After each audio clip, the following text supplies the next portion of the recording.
नमस्कार, स्वागत है आप सभी का रियल पावर न्यूज में। मैं हूं आपके साथ अंशित यादव। आइए करते हैं तमाम बड़ी खबरों की। संसद यूथ पार्लियामेंट 2026 का उद्घाटन किया। इस मौके पर मुख्यमंत्री डॉक्टर मोहन यादव ने कहा कि मध्य प्रदेश देश का दिल है।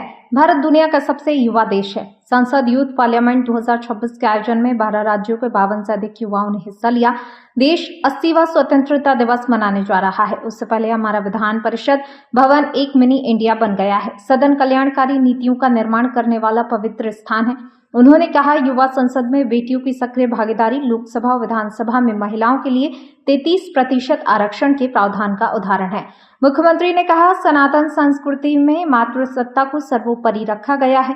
समाज माताओं बहनों के आशीर्वाद से आगे बढ़ता है। हमारी संस्कृति में वसुधैव कुटुंबकम का भाव समाहित है। दुनिया हमारे लिए एक परिवार की तरह है। माँ परिवार के लिए समृद्धि का आधार होती है। माता के बिना भगवान भी अधूरे हैं। श्री राम हो या श्री कृष्ण, उनके नाम के साथ माता सीता और राधा भी जुड़ी हैं। उन्होंने कहा कि प्रधानमंत्री मोदी के नेतृत्व में भारत अनेकता में एकता, सबका साथ, सबका विकास, सबके विश्वास और सबके प्रयास एवं जियो और जीने दो के भाव से आगे बढ़ रहा है। ये केवल शब्दों से नहीं हो सकता है। उन्होंने कहा, इसे धरातल पर उतारने के लिए संकल्प शक्ति की आवश्यकता है।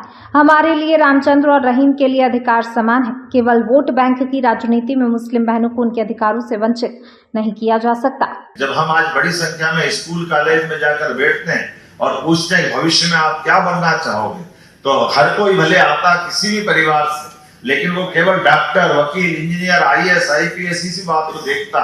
मैं और आप सब महसूस करते होंगे, यहाँ मंच के ऊपर माननीय अध्यक्ष जी और हम सब मौजूद हैं। वहां खड़े होकर कोई ये नहीं कहता मैं राजनेता बनना चाहता हूँ।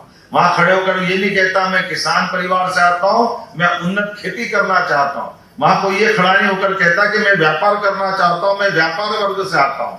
वो इसके मन में भाव आने के लिए इसी प्रकार के प्रयोगों की आवश्यकता है। दुनिया का सबसे बड़ा लोकतांत्रिक देश इसी भावना से आगे बढ़ सकता है कि हाँ, उसके राजनेता भी सभी वर्गों से आने वाले युवाओं के अंदर ललक पैदा करें, उनके अंदर इच्छा शक्ति पैदा करें।